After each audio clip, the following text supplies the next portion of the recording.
Okay, and we are live. Welcome to the Superherocuts podcast, where we talk all things Marvel, DC, and Star Wars. It's your boy Stevie Hayes, joined by the best in the business, my boy Jerry. How are you? How you doing today, bro?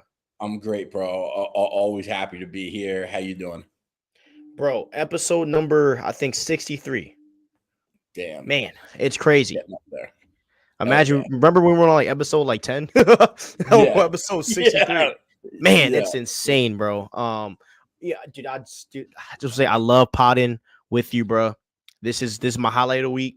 So Me too. just saying, bro.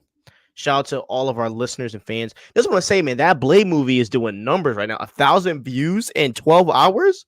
Like, you guys Hell are yeah. insane. You guys are insane. We're at 1,100 subs. Yo, please keep just sharing our content. We're on TikTok, we're on Instagram. Comic Cuts is posting comics every day, going crazy. We are here. I'll tell you guys, we are a 7 days a week business. We're open all the time. Okay, so please like, subscribe, ring the notification bell so you know when we post, and let's get right into it. So, did you watch X-Men 97 episode 3? I did. I did. Oh my god. Okay, so let's start off with Mr. Sinister. How did you like him in this episode? I thought he was great. I loved the sneaky aspect. Obviously that's very fitting for him. I love the madness of the clones. Like I love that he is absolutely messing with the X-Men, because they're confused about the whole clone situation. Mm-hmm. It's obviously classic Mr. Sinister. Dude, Mr. Sinister was, and like, I'm not trying to sound like a wussy here. I was low key shook, bro. Like the way he kept coming in and out of the shadows, that was kind of creepy. I'm not gonna lie. Um, yes, I will say this though. If since they are diving into Mr. Sinister and the animated, I don't really want to see him in the movie because we're kind of seeing enough here. That's just my personal opinion. I kind of don't want them to copy the same villain into the live action. Like you should honestly save him. But yo, It's go ahead. interesting you say that because there is always, I feel like whenever we see a major villain, there's always talk about like, oh, we don't want to see that villain overdone unless there are certain villains that kind of, uh, are larger than life, so to speak, Mhm. that doesn't apply to. And I think, you kind of nailed it with Mr. Sinister. I totally agree. And, but a lot of people might say that about Magneto. I think Magneto is that larger than life villain. If you watch the show, you know how strongly I feel about Magneto. I think he could be the greatest villain of all time. And I just want to see him more Magneto. So I'd love to see Magneto be the villain in X-Men. Yeah, bro, Magneto's great. Okay, so like about that, right? Let's dig deep into first. Let's talk about Magneto and Rogue, and then, bro, we'll dig deep into this whole Jean Grey clone, and we'll go from there to Cable. Okay, so Bet. how do you like the relationship between Rogue and Magneto? I like it. I think that it shakes things up. It's an obvious callback to Age of Apocalypse for the OG X-Men readers out there. You obviously know that, and I think that it's going to shake things up because here's the thing: Magneto taking on Professor X's role. Obviously, some of the X-Men had reservations about it and they weren't quite sure about it. And now they're kind of taking it a step further. Magneto is obviously having a relationship with Rogue, and I think that a lot of the X-Men are going to be like, he's getting a little too comfortable, and they're not going to be comfortable with it. Yeah, do you think he's already like getting the with her, or do you think it's I just like don't, but I softish think because I Gambit's still like her boyfriend technically? yeah, I think it's going to happen, and I am willing to bet that it's going to happen in the next episode. I don't know how many episodes they're planning on doing, but here's the thing: I'm gonna guess there's no more than 10 X-Men 97 episodes, and I think 10 is still might be a lot more. It might be like between 6 to 8 range. So with that episode count, presumably speaking, they are going to have to push the story along pretty quickly. And in order to do that, I don't think that this X-Men, if they drag it out and they push it out, you're talking maybe next week, but I think it's going to happen tonight or tomorrow, whenever, depending on when you watch the episode. Yeah, I think they had a clip where how they show like the preview to the next episode. I think there was a clip where it kind of went to a head. Yeah, I mean, I think that the Magneto and Rogue relationship is very interesting. I like the fact of how like their powers canceled out each other. Because one of Rogue's issues is that she's not really able to touch people, and Magneto being the only one that she can touch, makes their relationship super tight. And she's kind of thoughty, but by the way, she did that. Like Magneto just shows up and saves the world, or doesn't threaten to kill the freaking UN, and now you're just in love with them. Like it's kind of weird, but it's very. Go ahead. And they nerfed her, like Yeah, they did. If I'm at Magneto, I don't want her at all. I'm like, Mystique, where you at? yeah. They'll probably nerf her too. It's Disney. Yeah, right. They'll probably give her freaking clothes. Oh my god. Yeah. Well, no. Man. What is that costume she wears? Mystique usually wears that all white. It's like an all white dress. You know what I'm saying?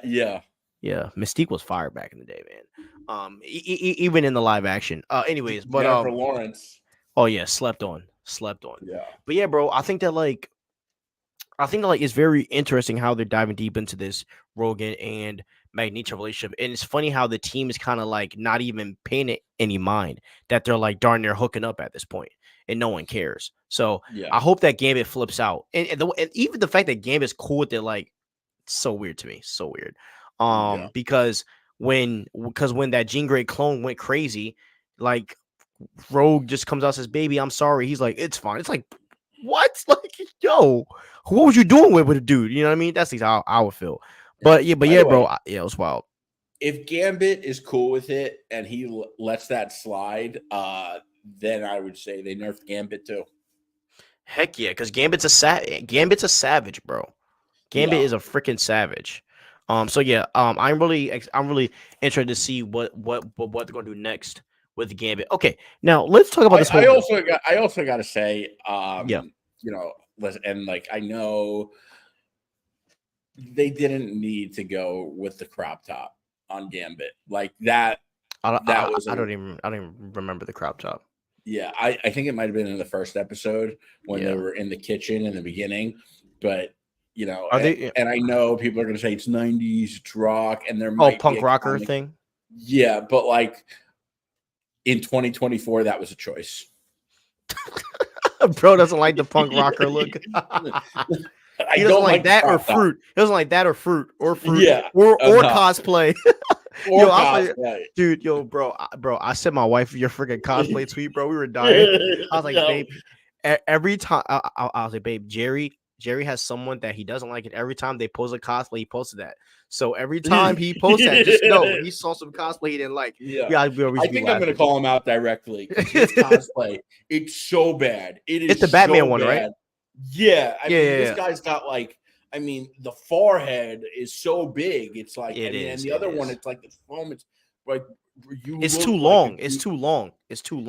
Yeah, it's like the cow goes like all the way up here. Yeah, it's crazy, bro. Yeah, he's got to fix that.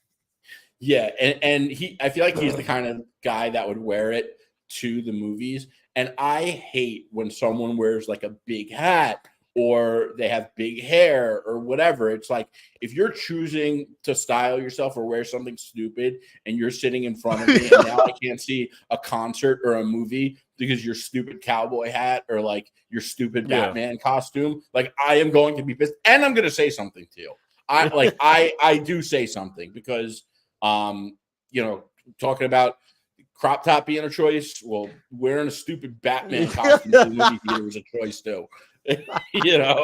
But you are a pure New Yorker, dude. I love you. Oh my god, you're hilarious, bro. Say I don't bang with the crop tops.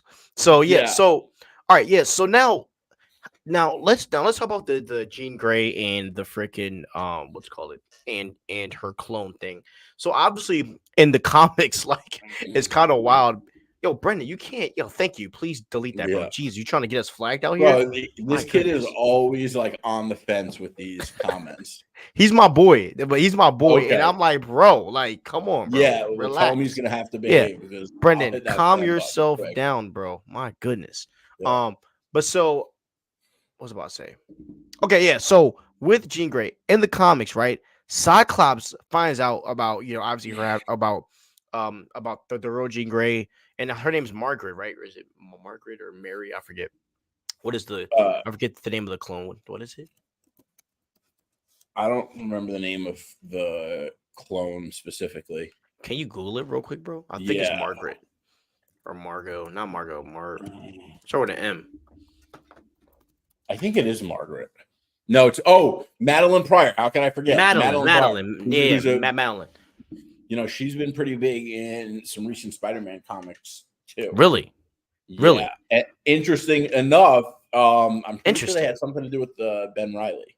So, which is the Really? Spider-Man clone that I told you about. Yeah. Yes, which is funny. And guys, clone. Just remember, clone is going to be a theme of this episode. So, and we're going to talk about that too about cloning.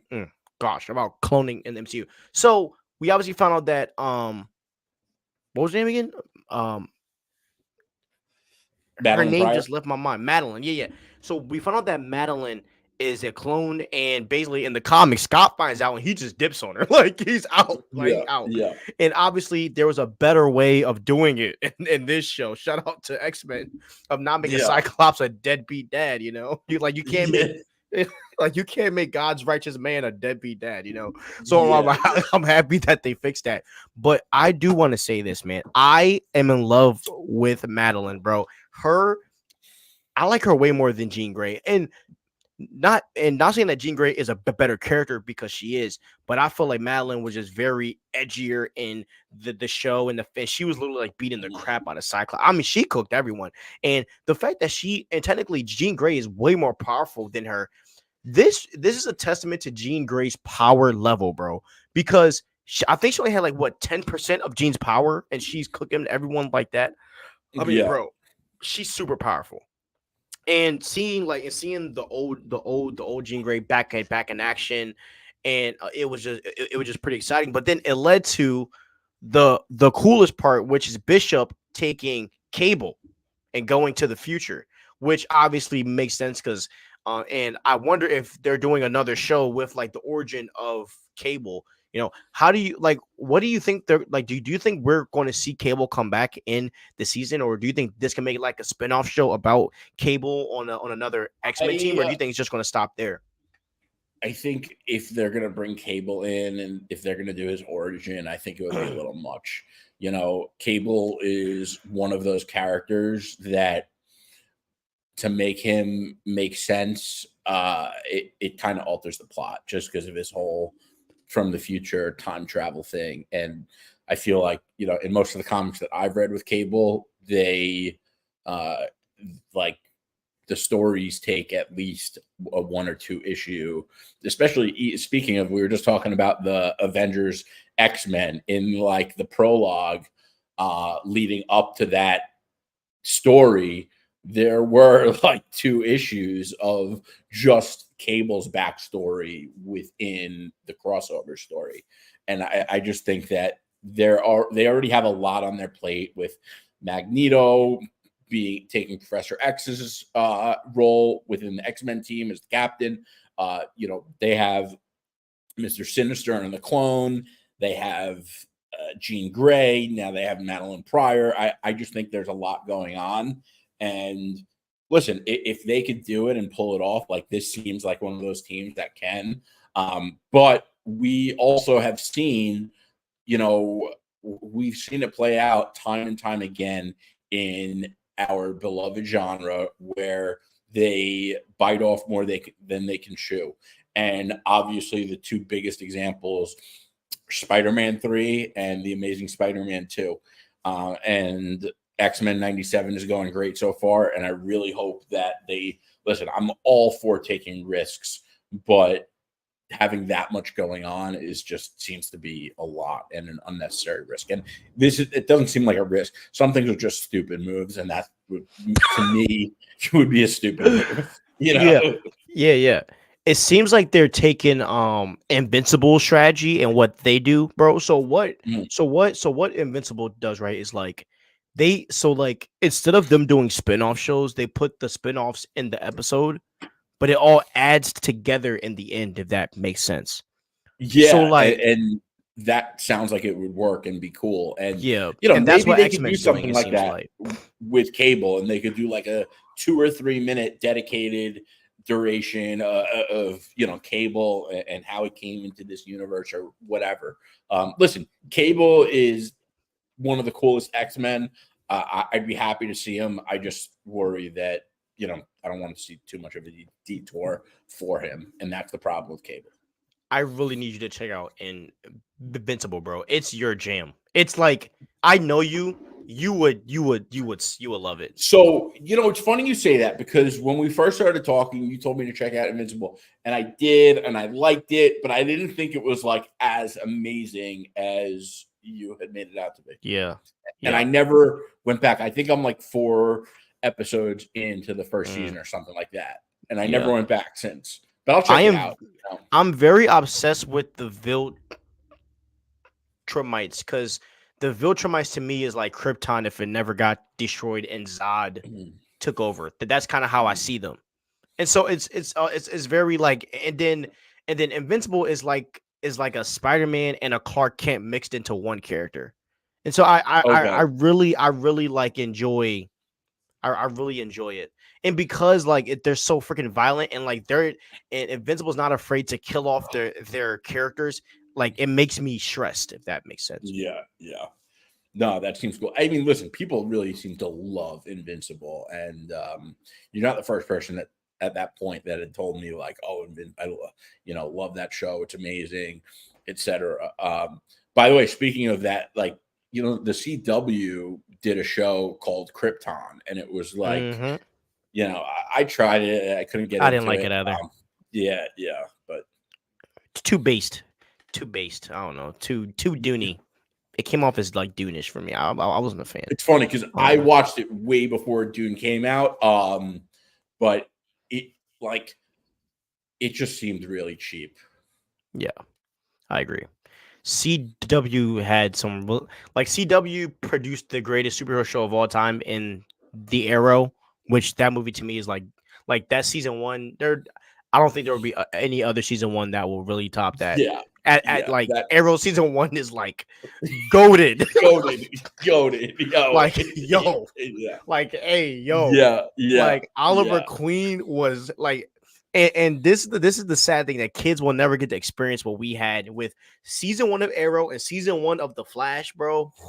Yeah. Oh man, dude, I remember going to like some apartment when I was living in the city, and I think it was a Wednesday or Thursday, whatever. And I was like, I gotta watch the show Arrow, and like she hated it. She was like, couldn't believe I liked it. I was like, yeah, it's fucking awesome. Like, it is awesome, bro. Man, Stephen Amell, man, he is. Like, that's one of the greatest superhero castings of all time. No one can ever tell me other. Yeah. He's one that I would take in the DCU now. I would take him now, honestly. Yeah. I just wish he didn't say what he said. About James Gunn, right? Yeah, and it was stupid because, I mean, maybe he like had already known and like he was confident that he wasn't getting a role, but it was stupid because you never know, things could change, and like it was such a dumb bridge to burn. Like, and he could have been a great Arrow. Like, the other thing that's interesting about Arrow to me is that they made him look like such a cornball in the OG comics, and like now he looks so cool. And he looked cool in the show too. But like, I'll never appreciate that they made him look like Robin Hood for so long. It's corny. Even in Smallville, it was corny. Yeah, and it's corny as hell, and it reminds me of that kid's stupid Batman cosplay. Yeah, bro. I didn't like his season 1 costume, because to me it's like, how the hell does that hood stay on while he's fighting like that? Yeah. But when he had the short sleeve one with the hood, with the straps on his arm. bro. That joint was, Yo, that it joint looked was lethal. fire, Yeah, bro. yeah, That joint was fire. And, yeah. bro, remember season 1 where he's just killing everybody like he don't care, bro. Everybody's dying, bro. He was a set, dude. I'm gonna have to rewatch that tonight. I'm not gonna lie, I might have to, bro. He was savage. I was thinking about rewatching that soon too, but I still actually have to finish the last season. You know what really pissed me off just now? So I went and I looked up Arrow season 1 costume, and I got this website called. Actually, I'm not going to name the website just because of YouTube, but whatever. And it's an actual adult in an Arrow costume. Like, listen, and I know I'm about to piss some people off, but so be it. Like, I would love to be the guy on the internet that makes people realize that cosplay is whack. Like, I will never understand how grown adults are walking around in Halloween costumes. Cosplay is dope, bro.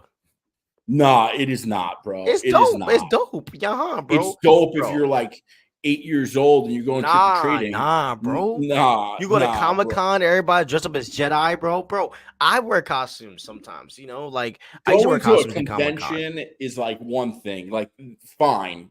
Yeah. I Comic-Con, I think that's where it should be. Like, I think that Comic-Con, if you're seeing a movie, I've worn a Spider-Man costume to every Spider-Man opening since I was a kid till now. You know what I mean? Really? Swear, you went swear to No Way you, Home in a costume? bro. Me and all my friends did. Like, it was like 4 of us. No. I'm serious. I gotta send you the freaking photo, dude. I gotta send to you. I want to send it to you, bro. I want to send it to you. All right. Oh, yeah. Bro said, don't send it. Don't send it. Yeah. I should have wore a frick. If you're roaming around Detroit and you're taking pictures of yourself in a silly Batman costume and it looks like a cheap Halloween costume and you're posting that on the internet, like, it's for kids. Wait, bro, did you hear about the guy on TikTok where he acts like Miles Morales Spider-Man? No. Dude, he's making 20 grand a TikTok live talking like Miles. No way. No lie. He makes 20 grand a stream. Damn. I'm going to I'm going to send you a link, but dude, he ended up getting arrested. Yeah, right, exactly, bro. Same here. I'm like, dang, bro. Like, I need to find another calling in life, man. But bro, he freaking got arrested though because he tried to run from the cops because he was filming on on some land or some ground that he wasn't like supposed to be on. Damn. Yeah. Yeah, he's now hilarious. He can't sell financial services. Yeah, right. Yeah, he's chalked up. Oh, okay. Now we're gonna go talk some Avengers versus X-Men. Okay, so, and this is like the center of our episode. So now Jerry and I texted about this the other day too. So I already know where he stands. He knows where I stand. So let's get into it. So there is a Avengers versus X-Men rumor. Okay, so let's break this down. Okay, so excuse me. So the MCU, right?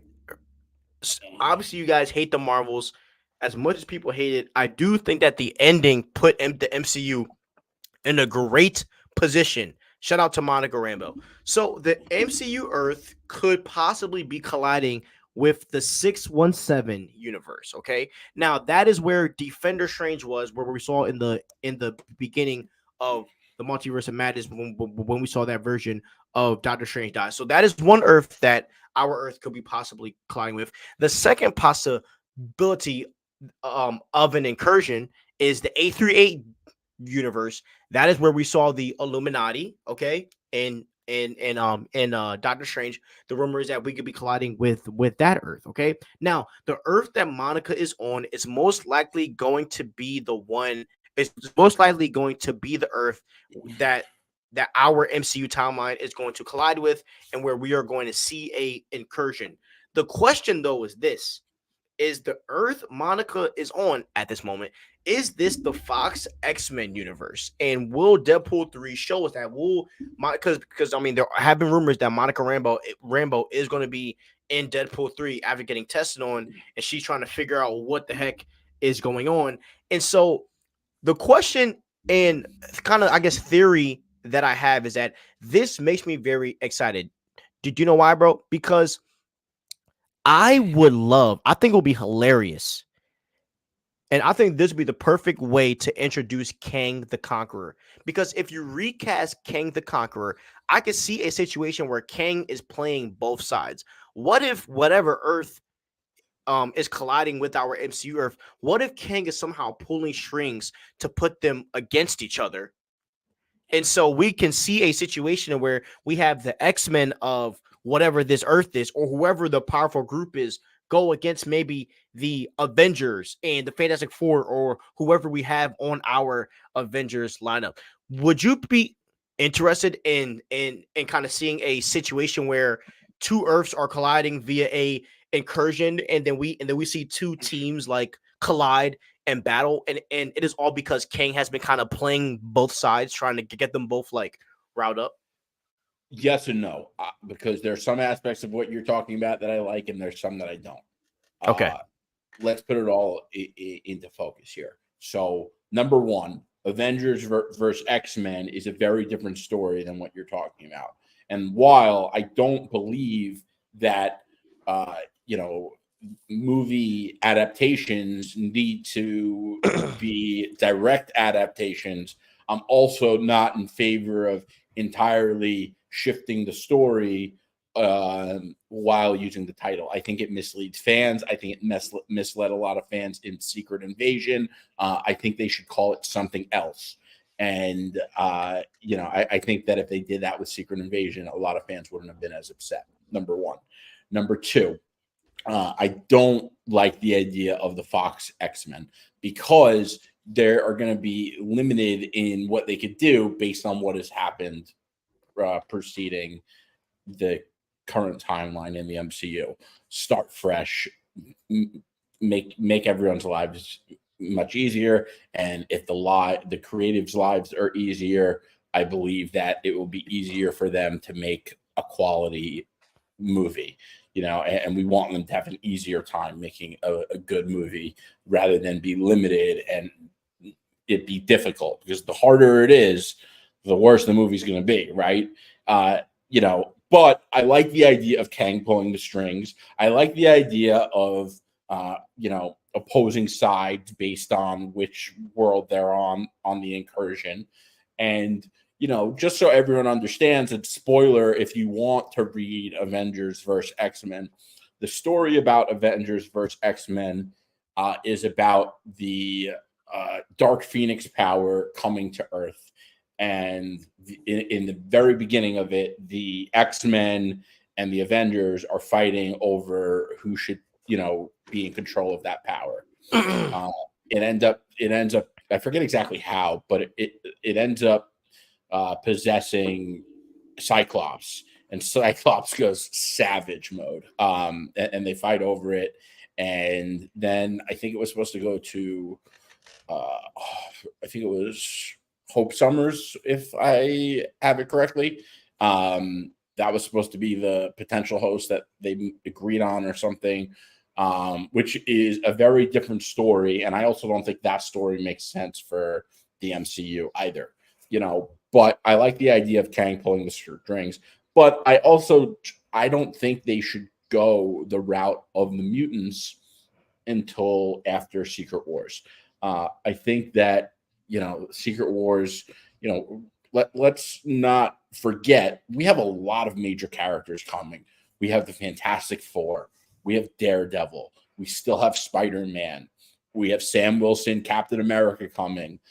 We have Fantastic Four and Daredevil. So, you know, I just think if once the X-Men come in, everything's going to be about the X-Men. There are so many of them.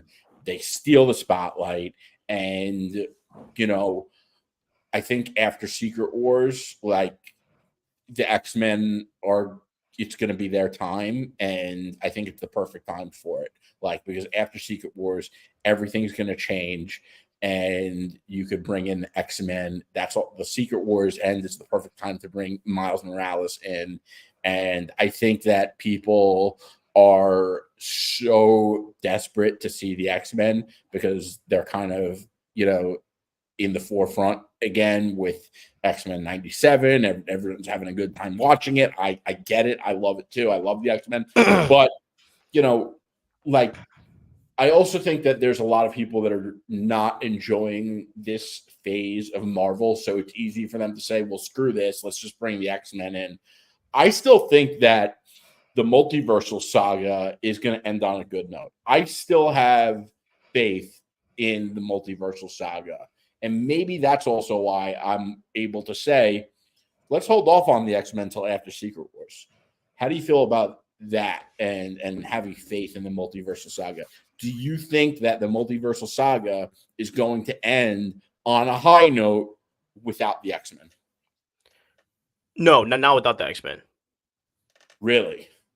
No, because, and that I have faith in, I love the multiversal saga. I love multiverse of madness. So and to be honest, if we're keeping it 100, I do not think that the MCU is as bad as what people say it is. Just my personal opinion. I agree with that. There's been misses, there's been misses, and Jerry and I have been very loud about them, very loud, louder than usual about, because the misses have been pretty bad.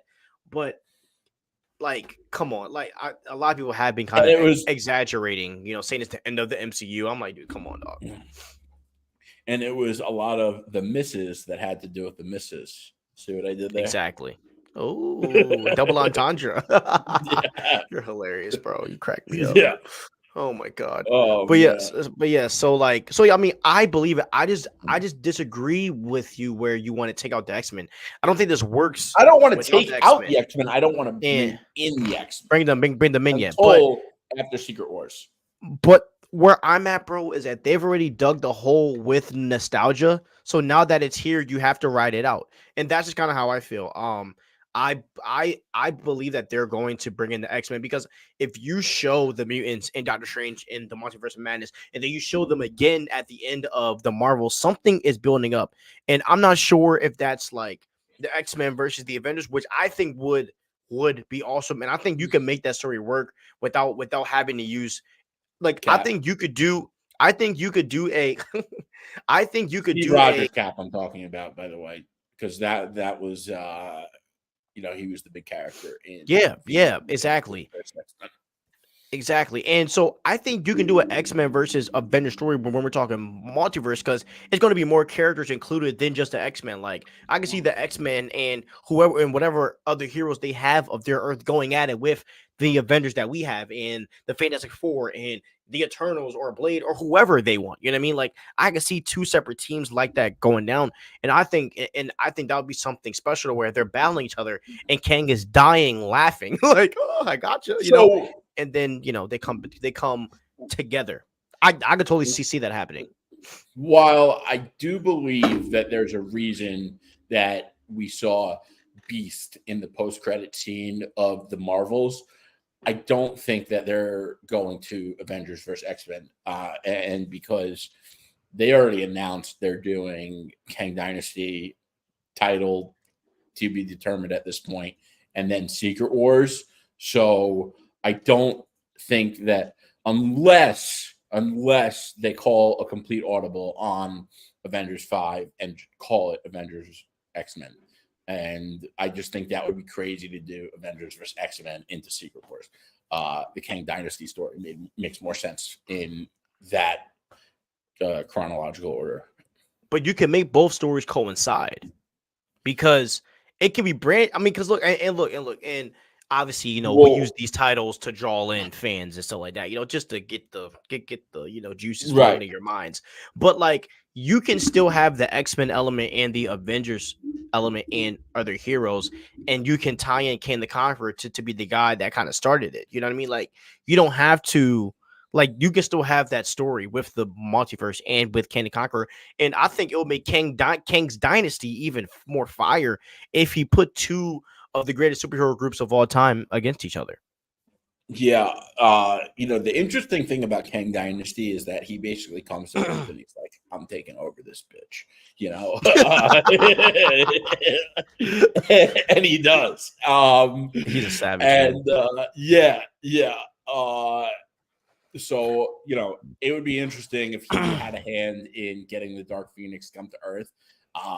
There would have to be some major reason for him to do that, because it would seem out of character for Kang to want to give that kind of power to a group of heroes. You know, but he also does enjoy the conquest, so maybe he wants to do it to make him, you know, a challenge for himself. And you know, and they don't really go in depth explaining it, because, you know, if you didn't notice, they didn't, you know what they never did in the Infinity Saga? They never went in depth on Thanos's reasoning. He gave them like 2 sentences, and that was it. He was like, you know, there's not enough resources. I kill half of humanity. There will be resources.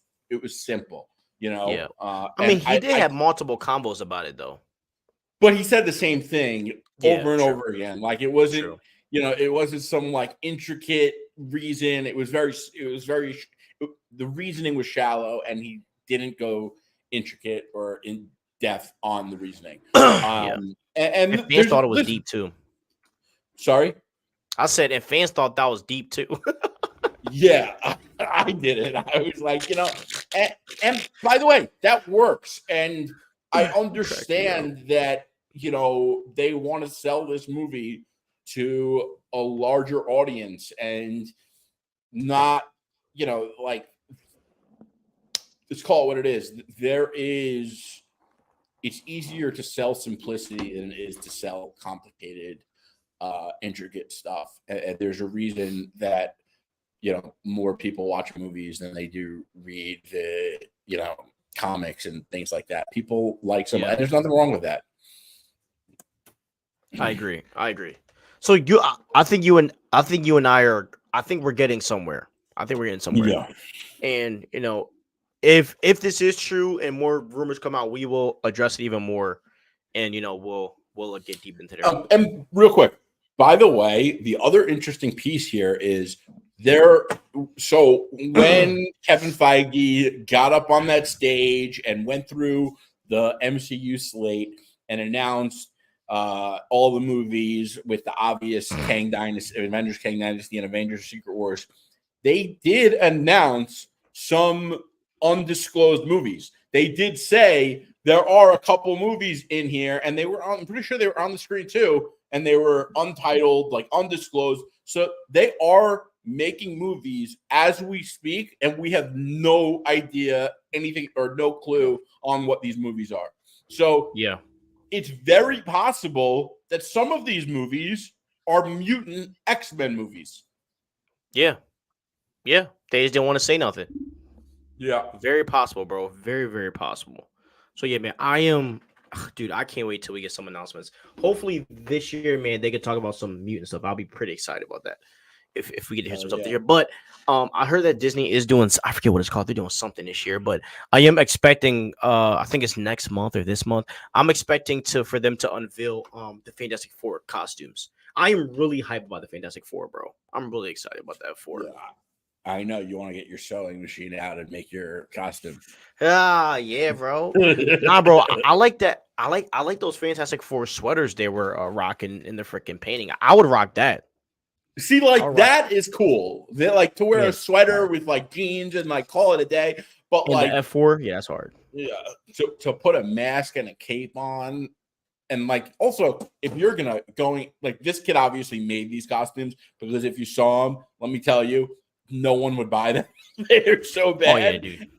Yeah, and I don't know. It's pretty bad if you spent your like time as a grown adult making a costume and then it looked like that.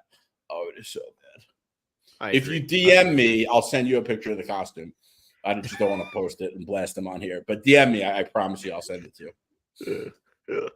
Okay. My God. All right, we're hitting up some Doctor Strange stuff. Okay, where's that? Okay. So I want to talk about. So, bro, let's talk about Doctor Strange. So obviously, at the end of Doctor Strange and the Multiverse of Madness, Clea came because he caused some incursions, right? And remember a couple of months ago, I went like me and you talked about the Black Priest and how he's probably going to end up joining them and all of this stuff. Mhm. Remember that? Yeah. So do you how would you feel because this was a rumor but I'm going to ask you in the form of a question. How would you feel if in because Doctor Strange 3 is supposed to be apparently coming out of maybe the time runs out, comic book, and that's obviously going to be right before Secret Wars. Would you like the idea of them painting Doctor Strange as the antagonist because he caused these incursions, and like could you see that happening? Or do you think Doctor Strange is too cocky to even think like that? So what's interesting about this is that in the Secret Wars comics, you have to understand that Battle World is a planet, and that planet Doctor Doom built out of scraps from other planets that got destroyed in the incursions, right? Mhm. Now, on that planet, Doctor Doom convinced everyone what he wanted to do. He convinced the Reed Richards family, he convinced Sue Storm and the kids that he was their father and that Sue is his wife. So they became a family. Yeah, And remember he that, yep. also convinced Doctor Strange that Doctor Doom was a good guy and a good leader, and Doctor Strange became his right hand. What you also have to understand is that Doctor Strange thought he was serving a righteous leader. He thought he was serving someone who was a good guy. So while Doctor Strange was working for a villain, he didn't see it that way. So I don't think that I don't know that I like the idea of Doctor Strange being the antagonist because it's not necessarily accurate to the comics. Um, uh, but if it was on another universe, kind of like it was in Multiverse of Madness, I would be okay with that. I don't think that should be the main 616 MCU universe answer. Yeah. But you know what I would love to see is Hmm. and I've told you about this book probably a large five a Is couple it times. gods? Yeah, I love gods, and I think that they should at least introduce Win and Aiko, who are like the two big characters in that book in Doctor Strange 3. And I don't necessarily think that they should be the focus of the story, but I think that they should be introduced. For those of you that don't know, Gods is a new book by Marvel Comics, and it's written by Jonathan Hickman. It's absolutely amazing, but it's a new class of characters. Just like the X-Men and Avengers and the Eternals are classes of characters, it's an entirely new class of characters, and they are the gods of magic and the gods of science, and they are at odds with each other, and it is crazy. And Doctor Strange is in that series. He played a big character in the beginning, but I think that Doctor Strange, like Doctor Strange 3, I think would do well if it was an Illuminati based movie. I think that they need the Illuminati leading into Secret Wars, and out of the characters they have left, Doctor Strange makes the most sense out of the ones we've seen so far. Obviously, for those of you who read the comics, Reed Richards should definitely be on that too. But I think that, I don't think Fantastic Four is the movie to make Illuminati based because they got to introduce the Fantastic Four and they're doing it on a different universe. I think that should be negative zone heavy. But I do think that Doctor Strange 3 should be Illuminati focused. So the rumor that's going around with Doctor Strange is that Clea's going to lead him into this incursion. He'll fix it, and then it's going to come out that she's a part of the Black Priest, right? And they're gonna show him like all of the different multiverses. Say, yo, like you are responsible for all of these incursions. Like you know what I mean? Like you're the Yeah. reason why these universes are dying. And Okay. yeah, and That that and and, that's and okay. then and then he'll think of himself like dang, like I'm the reason why all this is happening. And so then he'll either get jailed by the Black Priest or he'll join the Black Priest, and that's kind of where he'll be until. But then he'll find out, yo, like it's not me, it's Kang.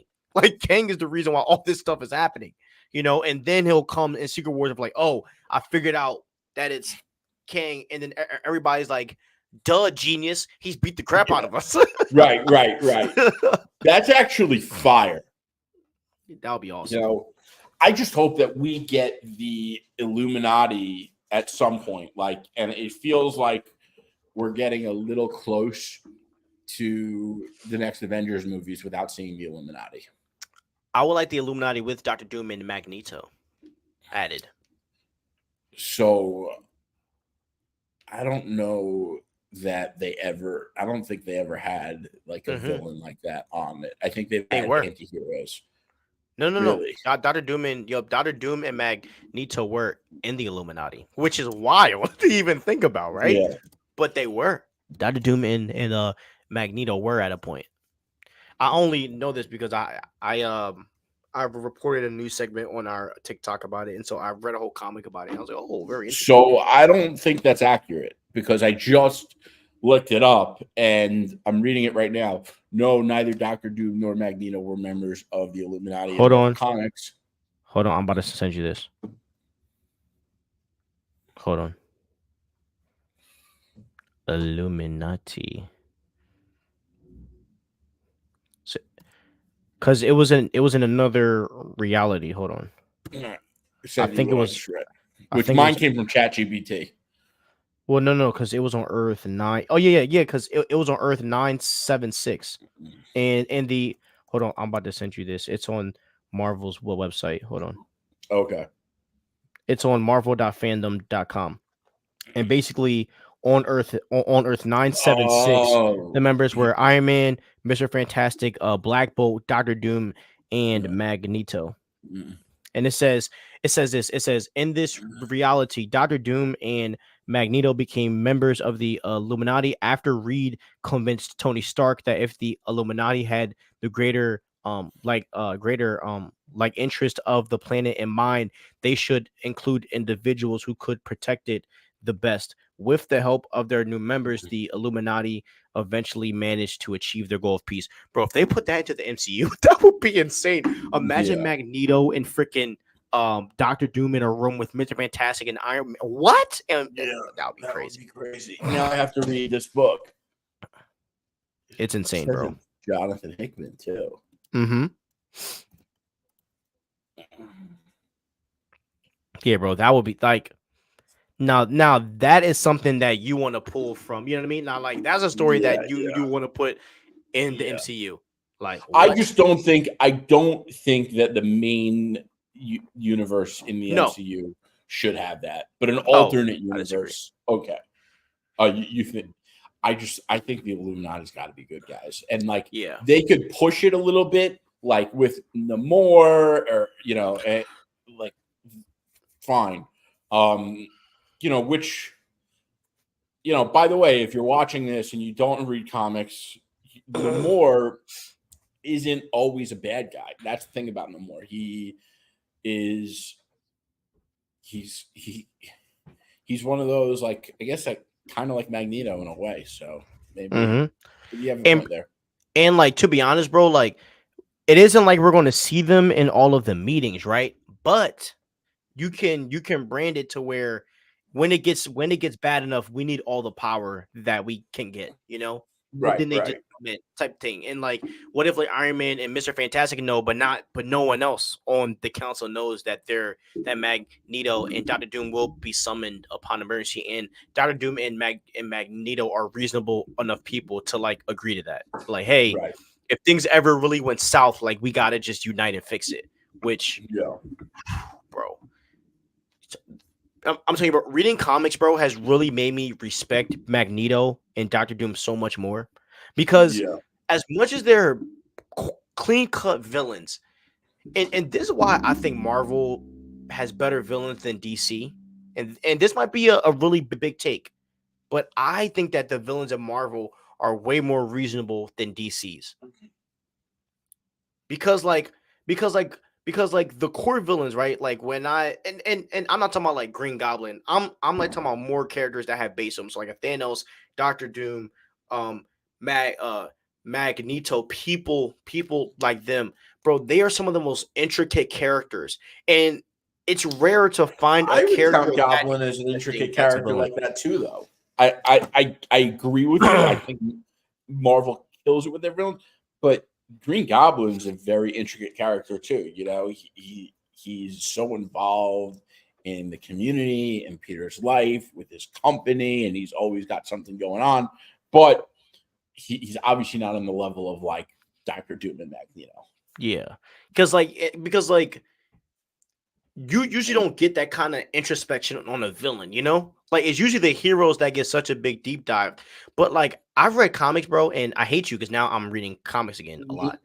But I've been reading these comics and it's like, bro, I'll get like 10 straight panels of Magneto, and I'm like, is this an X-Men story? But Right, I'm right. like, but like, bro, like I'm into it, you know?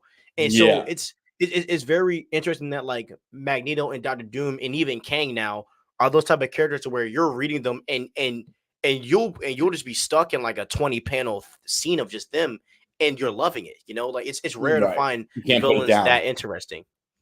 You know, Who's your favorite out of the three? Kang, Doom, or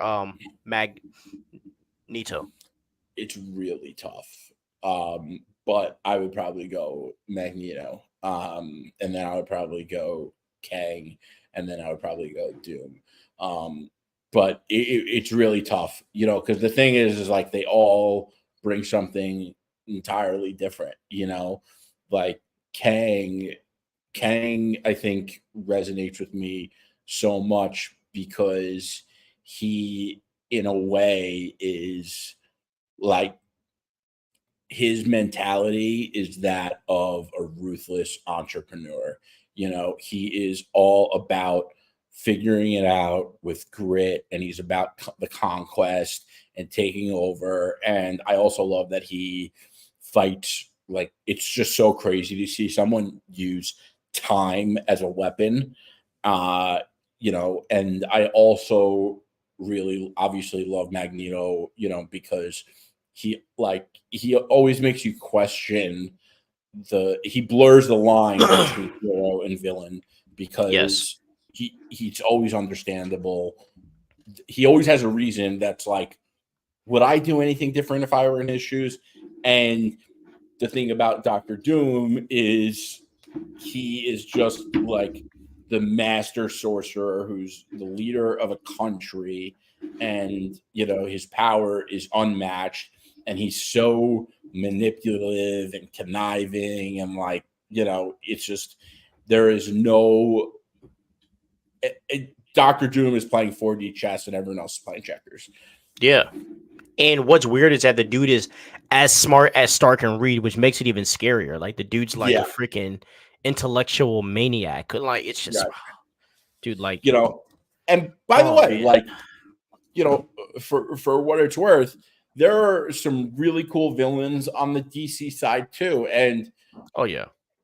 like also, the one thing I really did want to see from the Zack Snyder universe was Darkseid and Apocalypse because the scenes that we saw of Darkseid on his throne in Oh Apocalypse, yeah. He did look uh, awesome. I ain't gonna lie. yeah, I mean that Oh was yeah. Zack badass, Snyder you know. killed it. Yeah, Snyder killed Yeah. those designs, bro. He killed those The designs. one, They were but he awesome. also fucked up. He also fucked up Lex Luthor. So like you know, so you know he might have crushed Darkseid, but he fucked up Lex Luthor. So it kind of it cancels out. And Lex Luthor is one of the greatest villains of all time too. Heck yeah. All right. Let's see what Hungry Yeah. says. Hungry said, I don't think Avengers 5 should be Avengers vs. X-Men unless the movie is actually called Avengers vs. X-Men. After I Comic agree with Cuts that. like cooking me, I agree. Um, Mhm. would you say Green Goblin is the fifth most iconic Marvel villain? Because the only people I can really think that are above him right now is Doom, Magneto, Thanos, and possibly Ultron. I don't think Ultron is over Gabi. Yeah, Ultron wouldn't be so widely known if it weren't for the movies, whereas Goblin, that's not the case. The other thing about Goblin is I would probably, I might, I don't know if I would put him as the fifth most iconic Marvel villain. That's really tough. Yeah. And Marvel got if some there's a good bad street guys, level, man. there's Fisk, you know, Oh no, no. Kingpin's definitely top five. Kingpin's definitely top five. yeah. Oh my gosh, yeah, you're right. Yeah, Kingpin's definitely. Oh, yeah. Oh yeah. That, by the way, the one thing that's Marvel got some really villains going on, cool man. about like the Spider-Man mythos is that every time Spider-Man really kills it, you really feel like Spider-Man's the only guy that could pull it off. And the other thing they really do really well is they also make you believe that Spider-Man street level villains are just as powerful as Doctor Doom or anyone else when you're in a Spider-Man story. They really make the villains seem like so ever powerful.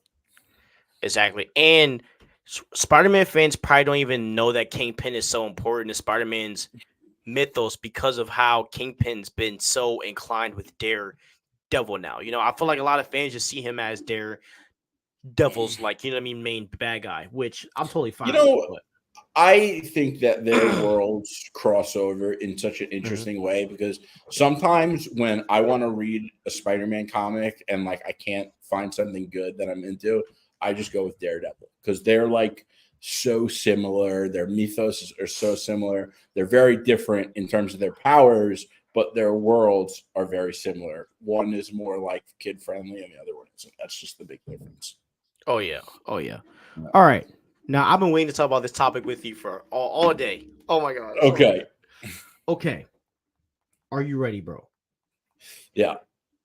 This is at least a page of notes right here. Okay. Okay. So we are talking about what the Amazing Spider-Man would have been and what it would have spiraled into. So this would have now we are about to discuss Andrew Garfield, Amazing Andrew Spider-Man. Garfield Spider-Man. So we are about to discuss the two movies that would have happened with Andrew Garfield Spider-Man and what this would have folded into before the Marvel studio, before Kevin Feige stepped in and restarted with the new Spider-Man.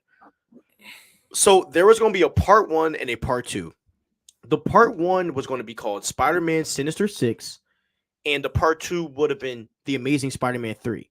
And the Sinister Six movie was going to be labeled as a separate adventure that Spider-Man was on, but it wasn't going to be labeled as The Amazing Spider-Man 3, right? So, Comic Cuts, this is a lot. So please just listen, all right? Here we go. Sony was going to use The Amazing Spider-Man 3 to launch their Sony universe.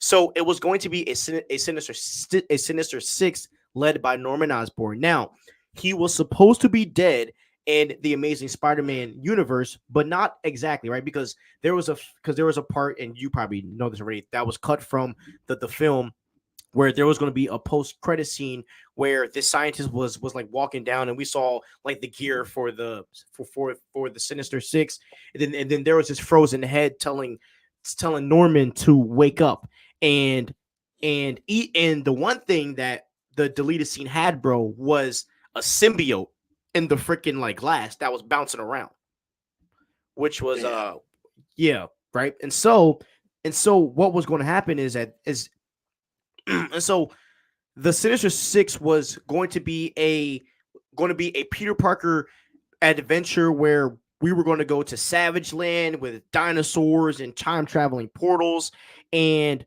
Tom Hardy was actually going to be casted as Sandman, and he was in talks to play Sandman, in this amazing Spider-Man story. Obviously, he ended up becoming Venom. But yeah. So now for the Amazing Spider-Man 3, it would have opened with Peter still mourning for Gwen Stacy. Then the symbiote attaches to Peter and he loses it over Gwen's death. And the movie would end with the symbiote leaving Peter and then going to Eddie Brock, setting up the standalone Venom movie where he was going against Carnage right off of the rip. Okay, now that was one idea. Now I'm going to give multiple ideas that they were kind of shoot around, but anyways, they even talked about not doing Eddie Brock, and they even thought about Flash getting the symbiote instead of like the Eddie Brock becoming Venom. And they even had a idea that Peter had a formula where he can regenerate people that died, and basically he was going to bring back Captain Stacy and Gwen. And they said that when he brought back Gwen was going to be the one to turn into Carnage, and it will force Andrew Garfield Spider-Man to kill her, but he would actually get to properly say goodbye. Now, let's talk about Mary Jane, because obviously in TASM there was no freaking Mary Jane. So there was a Mary Jane, and it was Shailene Woodley. And if you don't know who she was the main character in the Divergent films. Now, she had Mary Jane roles in the Amazing Spider-Man 2, bro, and they were cut. There were actually 4 scenes, and I saw the photos. Her hair was dyed red. I think she was probably the best comic accurate MJ that we saw from those cut photos of them. So it was rumored that MJ was going to meet Peter at group counseling when he was trying to get over Gwen, and they were going to start to grow their relationship from there. And then they were also going to, and this is the part that I hate, they were going to add on to Peter Parker's dad returning, and there was going to like be a part where Peter basically saw that his dad wasn't actually running, that he was just as corrupt as Norman Osborn and all them, which I think would have been dumb. Like, why would you even bring his dad in this anyways? And the Amazing Spider-Man 3 would have also kicked off Black Cat into her own standalone film. Also, having a Aunt May spinoff that would have been like Peggy Carter's spinoff show, where she was going to be like this spy that she used to be a spy, and Sony literally dropped that because they were like, what the hell? And they even talked about after Andrew Garfield was done being Spider-Man, they were going to have Andrew Garfield Spider-Man mentor Miles Morales, but instead they ended up going with the Spider-Verse films, which was the best decision, obviously. Now, Sony folded on these plans because the Amazing Spider-Man 2 didn't get the reception that they wanted. Now, after TASM 2, they were going to do a prequel to the Amazing Spider-Man 2 with a Craven story getting Gwen and Peter Parker in high school, because Sony was pissed off because the reason why they chose Andrew Garfield and Emma Stone was because they wanted them to do a bunch of high school stories. And so they were kind of upset when Mark Webb, made them graduate out of high school. So, and they were going to do this so they could bring back Norman Osborn and others to be in the story. And they were also going to put Green Goblin in this story, obviously, because Norman Osborn's there. Then, after this, they were going to do a Spider-Man 2099 spinoff film playing him, and Spider-Man 2099 was going to be the Captain America of the Sony Marvel Universe, because he would have been in 2099 and then he would have got sent to the present day New York City.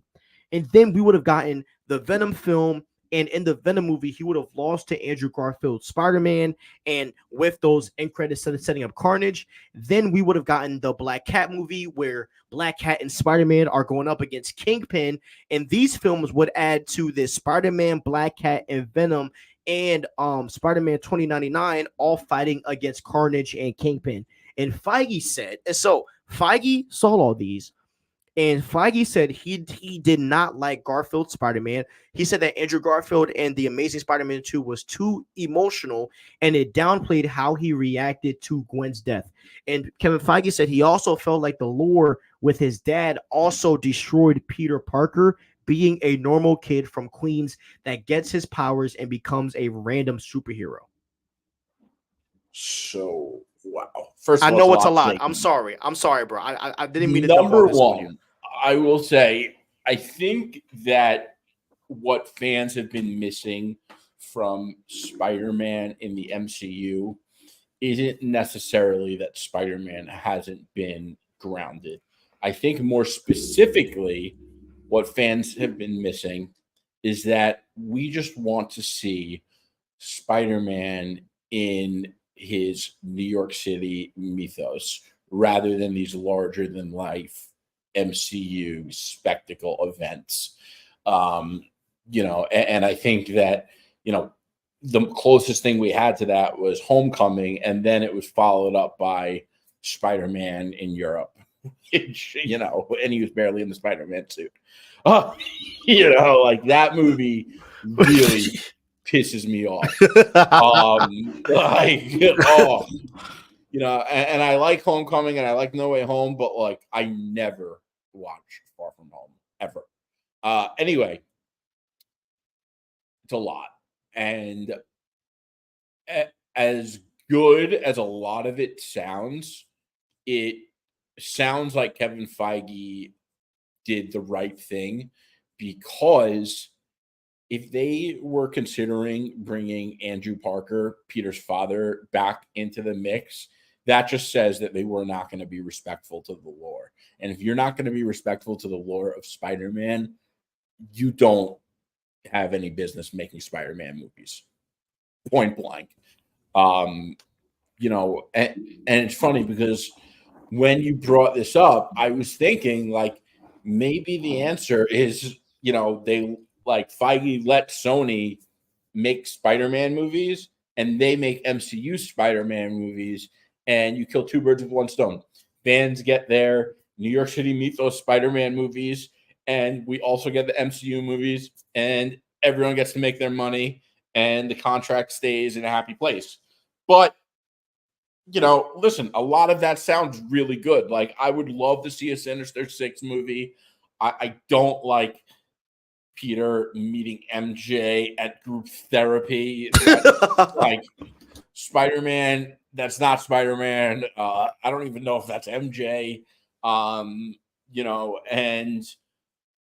yeah, the rest of it sounds pretty good. But like, again, if you're considering bringing Peter Parker's dad back, like, you don't understand Spider-Man. And I mean, I like if they're gonna bring him back, you can't have him be there happily, but like you don't bring him back. And they brought, like, I loved what they did in Batman's mythos, where they didn't bring Batman's dad back, Thomas Wayne.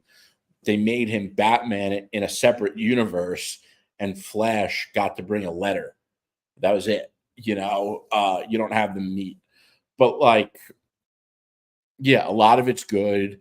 The symbiote piece with, Peter, becoming attached to the symbiote because he was going through the grief of losing Gwen Stacy is great. Yeah. And that captures like the symbiote perfectly. But also, by the way, hold up.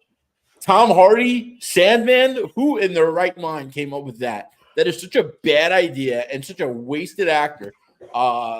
It sounds like there were a lot of talented people that put these plans together, and there were a lot of morons in the room at the same time.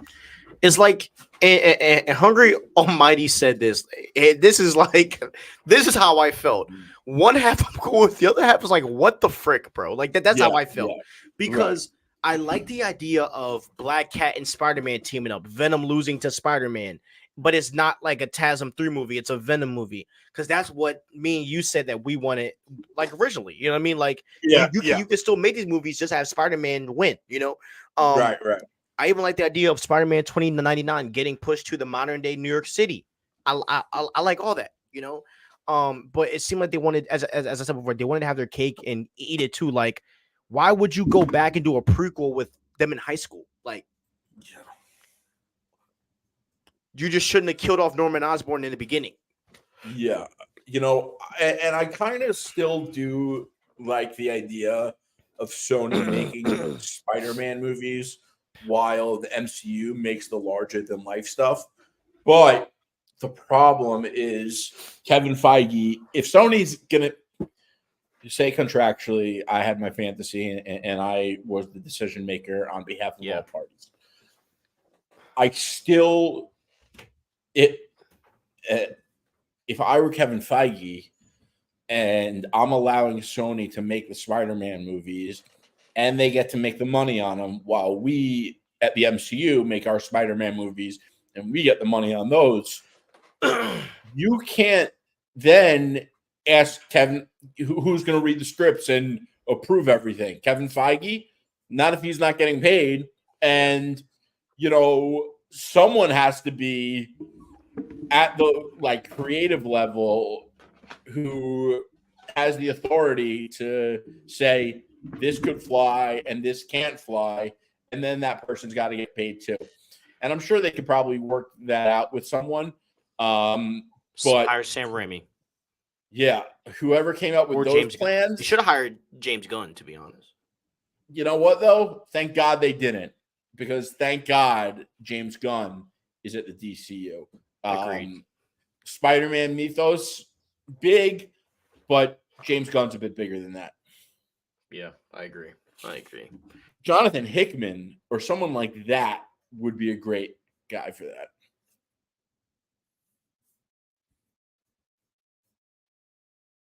I don't know if you're muted or did I.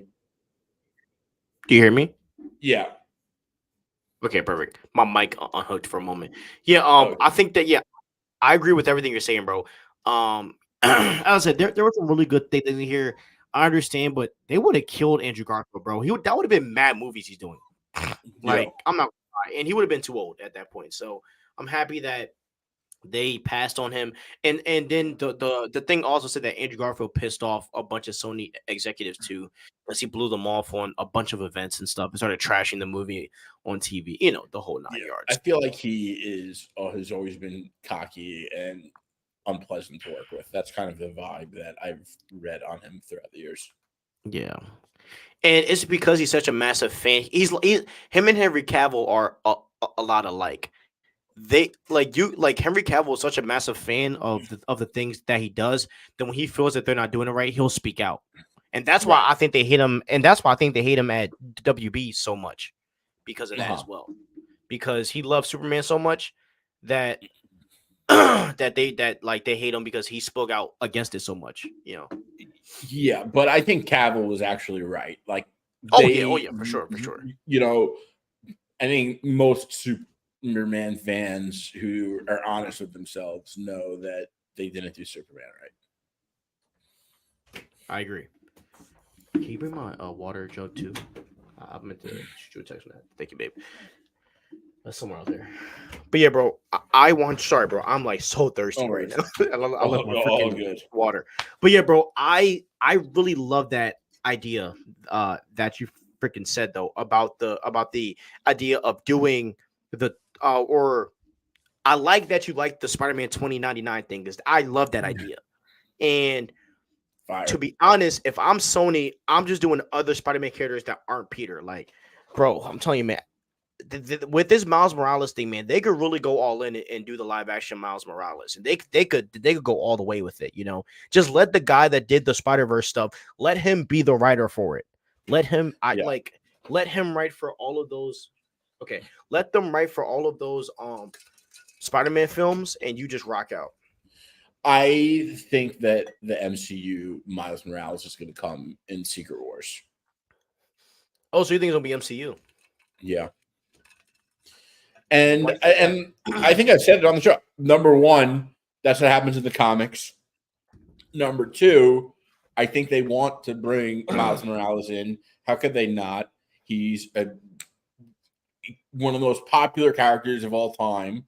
And, they need strong characters right now.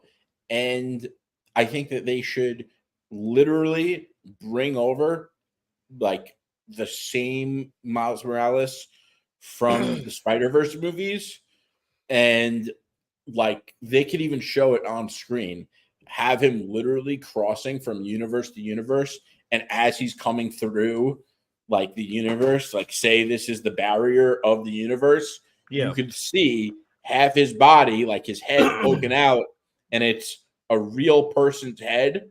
And then on the other side, it's his legs. So like as he comes through, he becomes a real live person. And on the other side, he's animated, because, and the reason why is because this Miles Morales is so beloved by the fandom and he's so popular, and it's Secret Wars.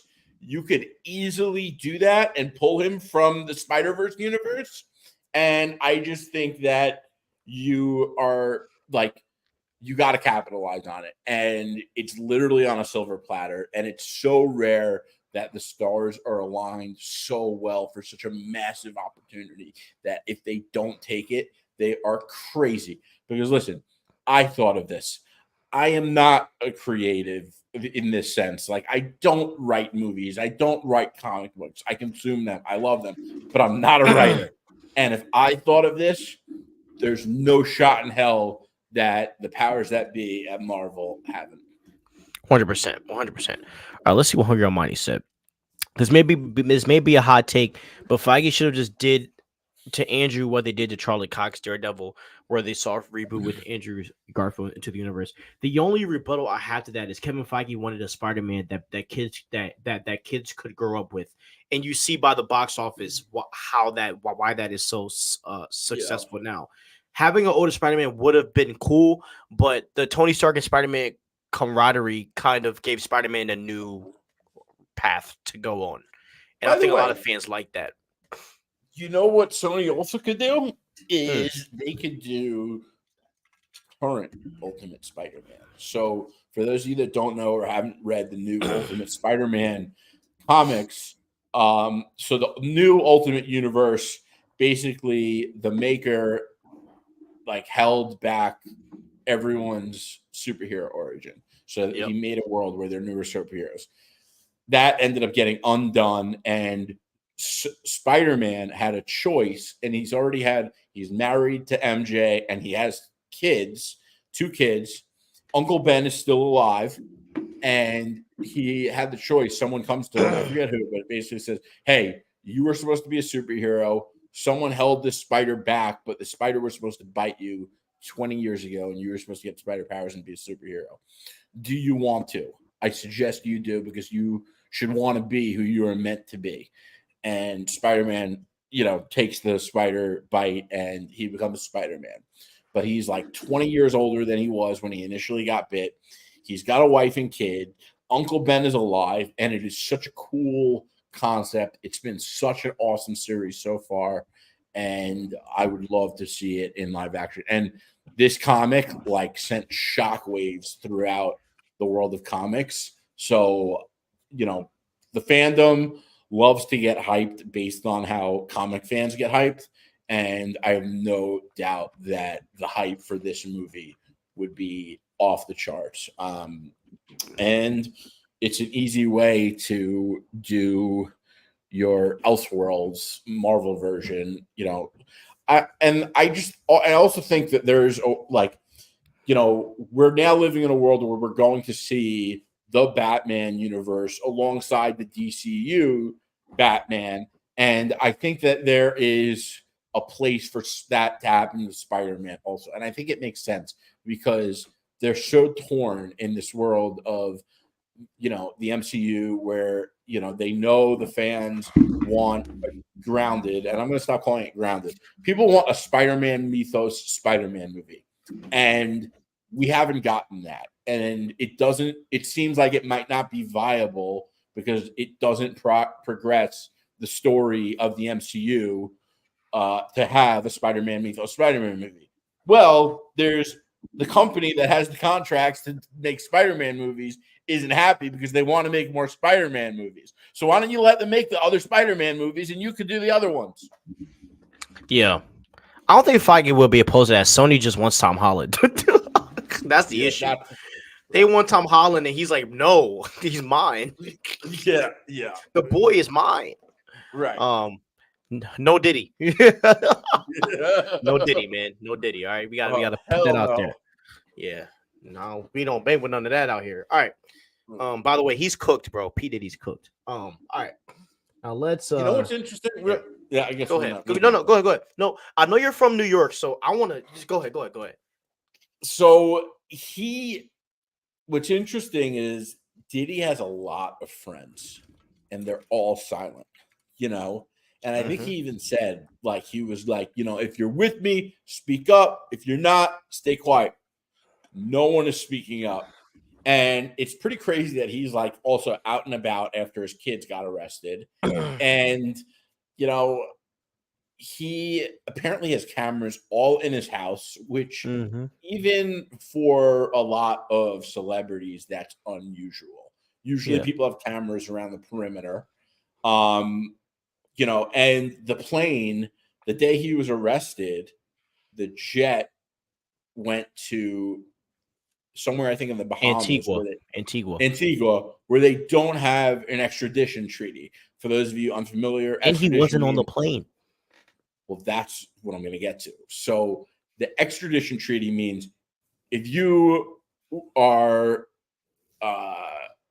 arrested or, you're sentenced to go to prison and you're out on bail and you go to London, the United Kingdom has an extradition treaty with the U.S., as most civilized countries do, where they're going to try to catch you and send you back to the United States. So Diddy sent his jet to Antigua, where there is no extradition treaty. Here's the other thing. I think that there was evidence that I agree they took on the plane. That's what I think agree. It was. And it's somewhere overseas now. Yeah. I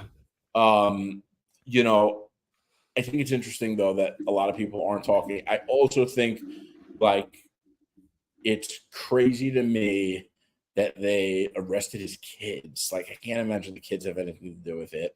Yeah. And I also don't think that they would have like went so over the top if they don't have something. And the other thing is,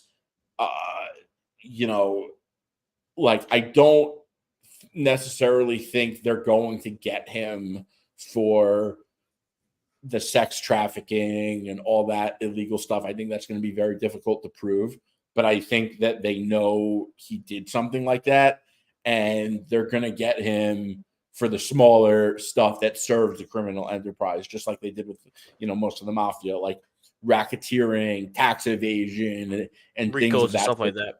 Yeah.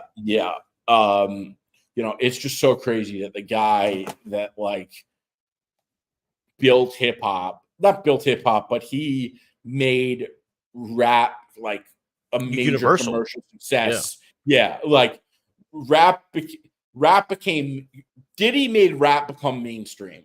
And one thing that he did that he was very smart was he put himself on all the hottest songs. He put himself in all his guys' music videos, and he made himself the biggest celebrity. Because he was never like Diddy was never a talented musician himself. It's just crazy. It is. All right, let's see what Hungry said. To be honest, I think DC is done with Elseworlds after the Batman trilogy. If I'm being honest, by the time Brave and the Bold comes out, the Batman 2 will be already done. And there's only one Reeves Batman left. Elseworlds might not be done, but the Batman probably is. So I agree with Stevie on that. Hungry Almighty, do you think there's only the Batman Part 2 left, or do you think there's the Batman Part 2 and then the Batman Part 3? It kind of confused the comment. Yeah. I hope we get a full trilogy out of it because I really love this universe. And I think, by the way, big thing I'm about to say. So I think that the DCU is going to have a similar problem that the MCU does with Spider-Man. Why do I say that? Well, Batman is very similar in terms of being a street level character. even though both of them obviously could take on villains larger than life, and they both have numerous times, their mythos are street level, and they're both New York City, whether it's Gotham, which is New York, but you get my point.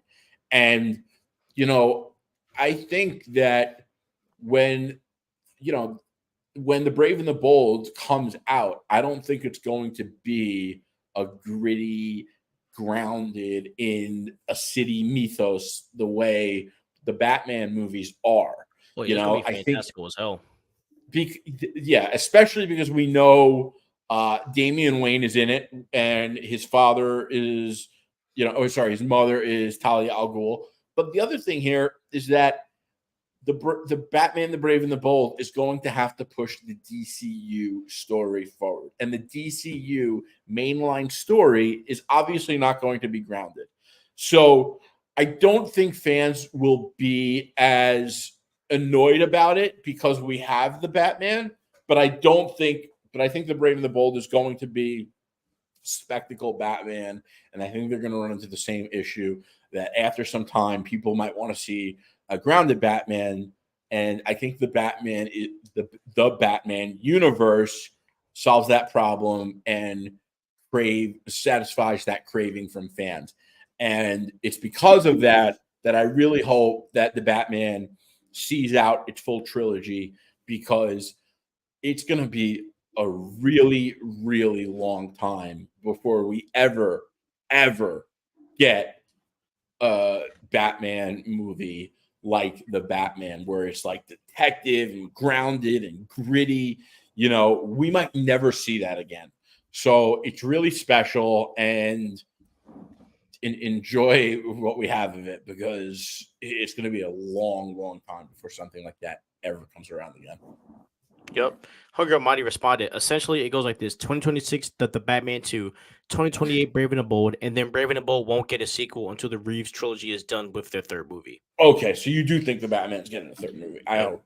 Brave and the Bold can still be grounded. There's so many grounded Batman stories, but still keeps fantastical under the Red Hood sort of Batman. Yeah, but I think that with Brave and the Bold, they're really going to dig into this Lazarus Pit thing. I think that's going to be a pretty big part of that film. And Ra's al Ghul is going to also play a really big part. Bring back Liam for Ra's al Ghul. Just saying. Okay, now let's talk about Cyclops. Okay, because you and I were talking about this on the phone. Yes, Jerry and I talking on the phone. You and I were talking about Cyclops and how important he is as a character. You and I have talked about 3 characters that matter, or 4 characters at least. Yeah. Black Panther. We need T'Challa. Number 1. Number 2, we need Reed. Number 3, we need Peter Parker. And number 4, Cyclops. And we said that Cyclops could play the role of Captain America. Can you break down what we meant when we were talking about how important Cyclops is and why he needs to be in the center of the MCU with those other guys as the leader of the X-Men? Yeah. So the Captain America, Steve Rogers, played such a great role in the MCU. And the one thing I really loved about the first Avengers movie is, without overtly saying it, they really exemplified each character's skills and what their role will be in their team function. And Captain America is he is, it's in his name, but he is the captain of the team. He's not just Captain America. And he's the one that called the shots, and he's the one that came up with the strategic plays. He's the center, and he's the glue. And, Cyclops ultimately is that for the X-Men. And, they kind of look alike, too, in a way. But, I think that Cyclops needs to be the leader of the X-Men in the MCU, and I think he absolutely will be. He is in the comics. He in the Dark Phoenix story when he, with the corrupted Phoenix Force, which obviously we just talked about, when he, deals with it again in Avengers versus X-Men. But I think that the one thing that the Fox X-Men missed was Cyclops not being the leader, and he kind of took the back seat because Wolverine was so popular. But what's also interesting, and listen, I love the Guardians of the Galaxy movies. And I think that they got away with this because the Guardians of the Galaxy aren't so widely known. But, they kind of really changed Star-Lord. Like in the comics, Star-Lord is the captain, he's the shot caller, he's the playmaker. And in the movies, they made him funny and they didn't make him smart. Like, so I think that they need to make Cyclops the captain and the guy that runs the team. And listen, Cyclops is brilliant. He's really smart. He's very powerful. And like a perfect example, like a great snapshot of that was like in X-Men 97 when he was falling and he lasered the floor to break his fall. Oh my and, god, one of my favorite shots of all time. Yeah. And he does a lot of really cool stuff with his eyesight laser beam. And we got to see that. So, if you don't read comics, like just know that Cyclops is about to be one of your favorite characters. Yep, Cyclops got did dirty so bad in the old X-Men movies. He was seen as a whiny baby who was just in love with Jean Grey and was a Jean Grey simp. And they didn't really dig into the fact of how great of a leader he actually is. And I'm so excited for him to be like that God's righteous man, boy wonder type of leader. Because that's who he is, man. And the thing is that Cyclops is such of a straight and narrow man that there's a time in the comics where I'm pretty sure it's when Professor X's sister. Remember when his sister wipes out like 6 million mutants? Yeah. Yeah, so basically Professor X has a twin sister in the comics and she genocides all of Genosha. She kills all the mutants there. And then after that, Cyclops becomes like crazy and he starts getting like super like protective, and that's where he attacks. And then the Phoenix Force happens, then he attacks Captain America, and it spirals into all this stuff. Like Cyclops and Captain America have a lot of similarities, and there is a point where Cyclops becomes a villain for a little bit, man. I just watched a comic that explains video on that. There's a lot of ways that you can take Cyclops through his arcs, and Cyclops is a character that you can have for a long time. I would love for them to cast a young guy to play Cyclops so we can have him for the next like 20 years. We can get just good X-Men content. And Cyclops type person that you can toss into other lineups as well. And this is the good thing about having people like Wolverine, because you can throw Wolverine into Avengers lineups now. You could throw Cyclops into Avengers lineups, and all these little side movies you can throw people in. Like Jean Grey could be in space somewhere doing some stuff with freaking the Guardians or whoever. So I think that's there's a great point. It's a great bro. point. And you do that in the comics all the time. Wolverine was part of the new Avengers, and I'm pretty sure he's been on other Avengers rosters as well. But yeah, and to me, that's like peak Marvel is when they are just like rolling with it and it's whatever. It's so cool. You can use the X-Men to elevate other teams, and so yeah, I'm really excited about that. So let's see what Hungry Almighty said. Cyclops equals Captain America, Wolverine equals Iron Man, Jean Grey equals Scarlet Witch, Storm equals Thor, and Beast equals Hulk. These are all in terms of spotlight that I'm not sitting here saying Wolverine is Iron Man. Yeah, I was about to say, whoa, Wolverine is Iron Man, but I totally get what you're saying in regards to the team, because I do think Cyclops is going to be more popular than Wolverine after Hugh Jackman's done. I do think that's going to happen. Forgot to mention, but I have a strange feeling that Gunn wants the Reeves batch to be a canon prequel to the Brave and Bold, because if Reeves trilogy doesn't contradict anything in the story, you can make it canon. 100% agree. I would even argue, and I'm pretty sure James Gunn tweeted this. Please don't mark me if I'm right or not, but I'm pretty sure Gunn referenced the fact that he was meeting with Matt Reeves to figure out what they were going to do. I think James Gunn wanted Pattinson to be his Batman. I really think he did. But I think that when Reeves said, "I'm not here to do a universe," he said, "All right, well then let me go for what I want, which is Damian Wayne, et cetera, et cetera." So, all right. Yeah. Now, this Sam Raimi wants to direct Secret Wars. This dude's been talking his butt off, man. My gosh, he's like Daisy Ridley, man. They just don't shut up. Sam, just shut up. Okay? Anyways, I hate when people do this stuff, bro. I hate when people talk about roles that they want instead of contacting the studio. because we have seen many stories, and Zachary Levi might have been the only guy, and I can't stand Zachary Levi. You know that. I want to fight him in person, but he's one of the only people that asked for a role and got it while asking the public. I hate when people do stuff like that. I think there's a little different. Number one, like he was asked, and he obviously works with Marvel. I love Sam Raimi. I think he is one of the best comic book movie directors of all time. I don't think he is the right fit for Secret Wars. I think Secret Wars, you need a spectacle director.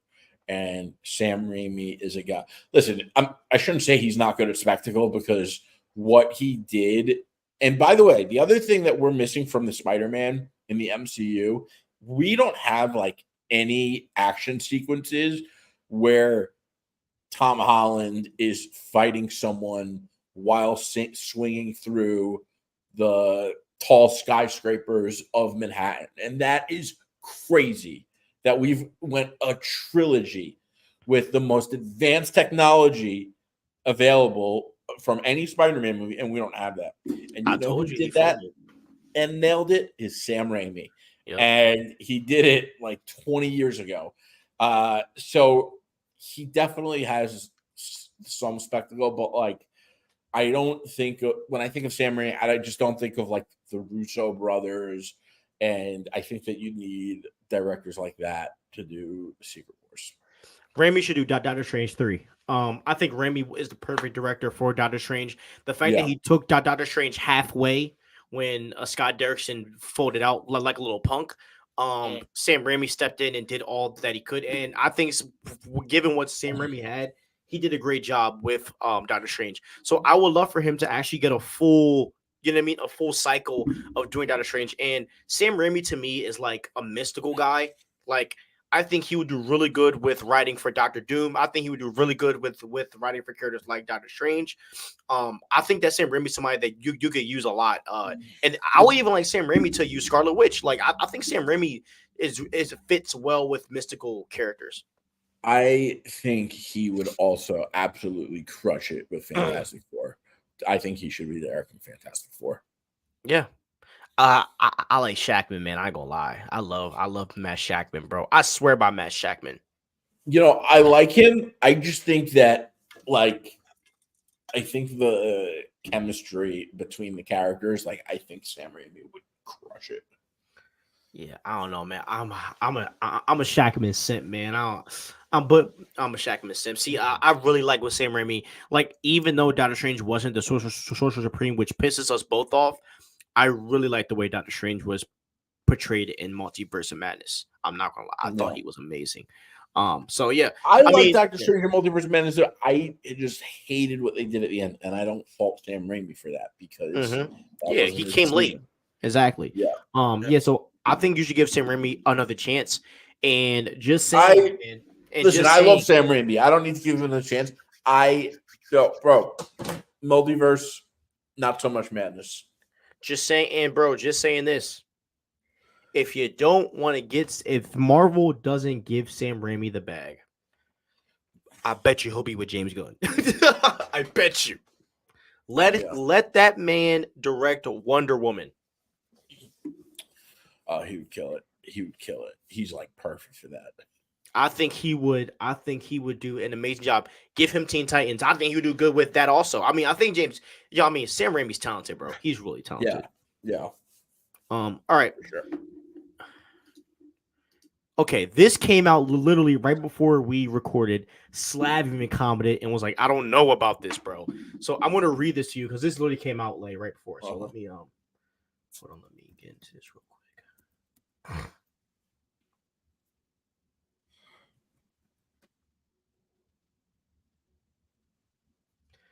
Rumor: Ultraman will be the villain of James Gunn's Superman.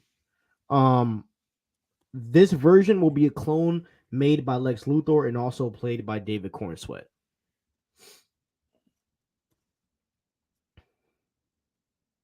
How do you feel about that? I really hope this isn't true. This sounds like such a bad decision. Because this movie needs to be a definitive Superman movie. And while not being an origin movie, it still needs to be definitive. And I don't think that putting in some weird Superman clone, Ultraman, into the movie is going to help. I just, like, no, they I don't think Ultraman he was in something I was watching recently. Oh, it was on. Yeah, I think it was Crisis on Infinite Earths. But anyway, yeah, no, this needs to be a definitive Superman movie, and a Superman clone makes it not a definitive Superman story. If you're going to go clone, why wouldn't you do Bizarro? But because that is the Superman clone. But I will say this would be good for a Superman 2, Like, I think that this would be a good Superman 2 story. He's fighting against his clone. I think that'll be very interesting. I don't think there's something you do in the first Superman film. Yeah, I'm not really for that. I mean, we already have the authority in there. Why can't you just have them go against them? And you're already going to have the Green Lantern and Hawk Girl and all these different people in this movie. I think isn't Lex Luthor in it too? Also, Lex is in it, and Lex could literally be paying, like, the authority could literally be on his payroll, and you could just rock out with that story. I like that more than I think it should be Superman and Lex Luthor. Like, I think Lex Luthor should be the villain. I agree. So yeah, we are not with that idea whatsoever, and we think that's a bad take. Okay. So, Denim Nerds, and I think we're going to react to this next week, bro, to start the episode. So, we are going to start adding something new to our podcast. I think we're going to start reacting to videos on the pod of what other creators are doing and giving our own 2 cents. Because Denim Nerds made this video, and it literally just came out like 20 minutes ago, and it's called, hold on, The Reason I Haven't Given Up on the MCU Yet. And I really want to review that. We don't have time to today because it's 10:30. We'll literally be here another hour.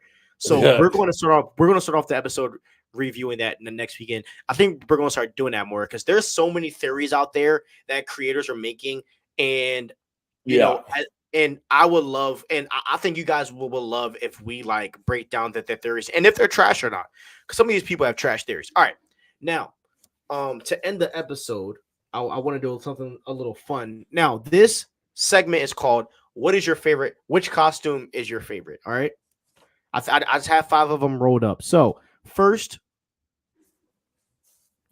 we have, hold on a bit less to load. We have 2 Superman costumes. Okay, we have the animated Superman costume from the OG Superman, and we have the new 52 of Superman and the animated Justice League film. I think that's Superman suit from Justice League War. Which one do you like more and why? So it's funny because I actually like the new 52 costume more in the comics, but I don't think this picture does it justice. And I think that the animated one in this photo, even though it has trunks, looks better. And I think it looks better mainly because of the colors. So you like the OG? Yeah. What about you? I'm new 52 all the way. I am a simp for. I love just turtlenecks and how it covers over the hands. And the V-neck on the turtleneck, fire. With the belt, oh my god, that's hard. Yeah, and, I just think the colors on the left are better than. I agree. But I definitely like the new 52. Do you like the underwears on him? Hell nah, bro. So corny. And by the way, if you cosplay, you're a grown adult walking around with underwear over your pants, and you don't have any powers. Okay, like Superman, and have underwear over his pants, but the dude could fly and shoot lasers from his eyes. You're on the ground walking with underwear over your pants. These are my favorite versions of Superman. Also, they're very good. I want to say new 52. Agreed. All right, now we're going to the next one. Now, which Robin costume do you like the most? The Teen Titans Robin or the Young Justice Robin suit?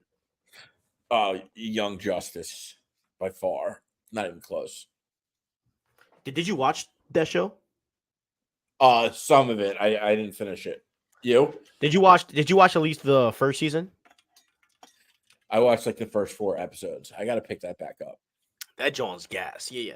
Yeah. I will also go with the Young Justice Robin suit. I am a big fan of capes that drape over the shoulders.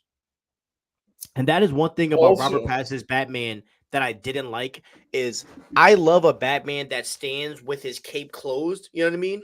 Like yeah. I love that. I love that kind of Batman, and I didn't get enough of that by Robert Pattinson. If that makes sense. You know, it's funny you say that because I'm pretty sure it was. So I'm pretty sure it was Bruce Timm who said when they were making Batman the animated series that like he was like whenever you can have the cape like draping around him as much as you can because it just looks cool. And they did it and it looked awesome. So I agree with you on that point. And obviously Bruce Timm agrees with you. Anyway, I also think that the Young Justice, like the gauntlet with the t-shirt and the straps, even though the strap, like it just looks way cooler on the Young Justice because he's got muscles to fill it out on the biceps. The colors are much cooler, and the gauntlets. I mean, everything. The Young Justice suit is fire. Now, I do think the Teen Titans Robin is way more violent, though. Like, bro, Teen Titans Robin was a savage, bro. He literally, I mean, I didn't watch it, so I wouldn't know. Yeah, dude, he was violent as heck. He was violent as heck. Okay. Yeah. But yeah, I'm a big fan of cape jumping over in the Batman animated series, not the original one because he had a short cape. I love long capes. I'm a big fan of long capes, definitely when it comes to Batman. All right, next one. Which Captain America suit is better, Civil War or Endgame? Do you like the chainmail or do you like the kind of the original look? I like the chainmail. I'm going Endgame. I'm going and see like. I like the Civil War one, but the chainmail looks better in action, if that makes sense. Yeah, I get what you're saying. I also feel like the brown is super pronounced here, and I don't like that on the Civil War. And I like chainmail. I like metal textures, so I definitely think. Did you like the black Winter Soldier suit? The one that he wore. Yeah, the black one in the beginning of the film. Oh, let's see. No. Well, and I'm talking about Captain America, the like the black Captain America suit. Oh yeah, that shit was so raw. Yeah, that's probably my favorite one out of all of them. I agree. He wore it when they went on the ship in the beginning. Yes. Openings. Yeah. By the way, best opening fighting scene of all time. Yeah. By the way, that shit felt like it took a lot of inspiration from both Metal Gear Solid and Splinter Cell. Yeah, dude, it was more Batman than Batman. Yeah. Oh, okay. Did he jump out without a parachute? Yes, he did. Oh, Yeah. Those are some good times, yo. Bro, we lived like when we're old, bro. We're gonna look back and say, man, we lived during the greatest era of superhero films ever. That's what we're gonna say. Ever. Okay, so we are going with chainmail. All right, I think there's 6 more or 3 more. Okay, which suit is better, TASM 1 or TASM 1 or Sam Raimi Spider-Man? You know, it's crazy because when Sam Raimi Spider-Man came out, I thought the webbing was so cool. And I like couldn't get over how cool it was that it was like rubber and the texture and it sticks up. But the Amazing Spider-Man suit is so cool. That is my favorite Spider-Man suit. Well, that's my second favorite Spider-Man suit of all time. Your first is the Stark suit from Homecoming. Mm-hmm. That suit to me is goated. Because Yeah. because it's a mix of Toby and Garfield suit into one, which is You they pay know, homage to both. I think my favorite, ironically, is the upgraded suit from Far From Home, black, which is like the black version. Yeah. Oh Ooh, man, that yeah, shit man, is that one's so sick. sweet. That Yeah. one is sweet, Yeah. dude. I wore that suit all the time when I played the Spider-Man game. Oh yeah, yeah. Me too. Me I wore too. that It's joint a so lot. cool. It's Oh my just god, so cool. with Yeah. the black underlines on the back. Yeah. Dude, it looks like Nike Flywire with like all the Mm-hmm. lines. Yeah. Yeah, exactly, bro.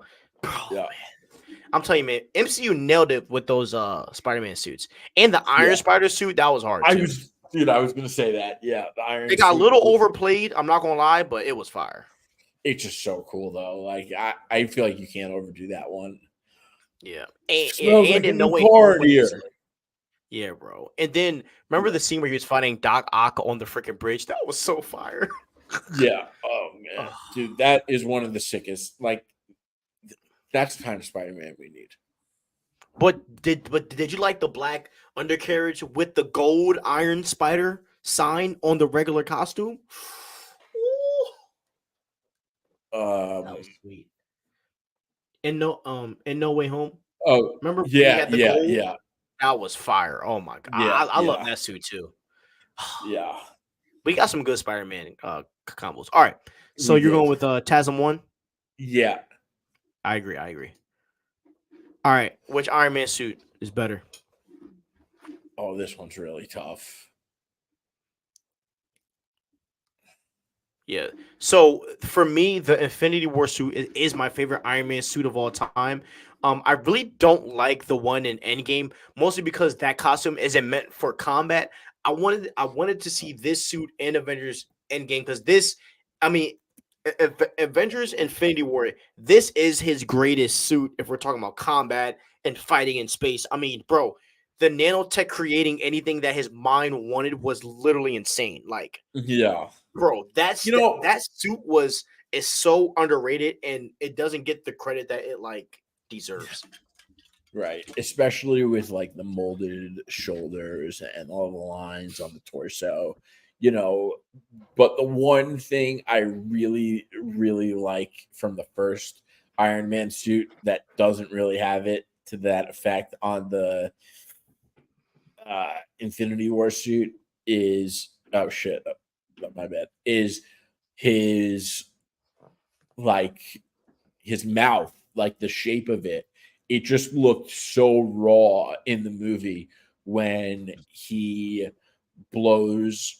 Remember when he's like finds out that they still have weapons and he flies back to the Middle East and he blows something up and he Oh walks yeah, he away and gets shot in the air. Oh, yeah, he gets shot down, then he shoots that thing and walks away. Yeah, that joke was fire, bro.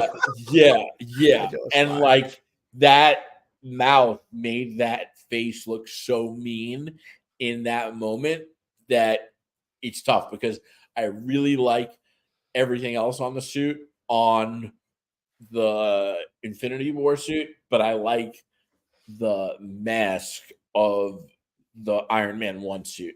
But if I had to pick one or the other, I would pick the Infinity War for sure. So you're saying looks you're going Iron Man 1.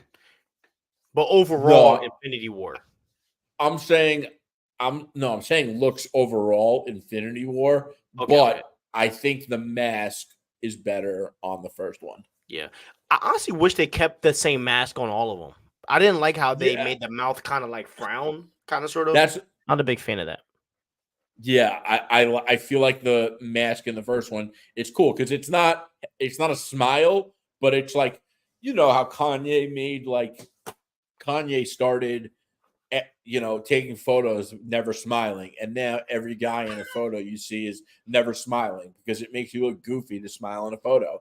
And like Iron Man, so it's the same concept. Whether they did it Yeah. intentionally or not, I don't know. But Iron Man just looks much cooler with the mouth that doesn't look like he's smiling. But if he looks like he's frowning, then he kind of looks like a wimp. Yeah. I think that the Civil War suit is probably the perfect mix of both. Yeah. That suit was fire too. Very underrated. Okay. All right, now we're going on to the next one. Uh-huh. Wait, is that it? Yeah, the Civil War suit is great. Hold on 1 second. Yeah, Iron Man Civil War suit is underrated. Oh no, that's all. That's all I got. That's all I got. Okay. So that is where we are going to end. Okay. I low key might put these polls in our YouTube chat. That's what I'm going to do. I'm going to poll these so you guys can vote. So you guys, I'm going to poll these right after we get off because I got to poop. So I'll just poll these while I'm So I'm going to poll these and you guys tell me whether you'd like it or not. But thank you guys for watching and listening. Please like, subscribe, ring the notification bell so you know when we post. X-Men 97 drops at 3 a.m. You don't gotta wake up at 3 a.m. but watch it tomorrow, man. So support the movement. So we love you guys. Have a great day and peace out.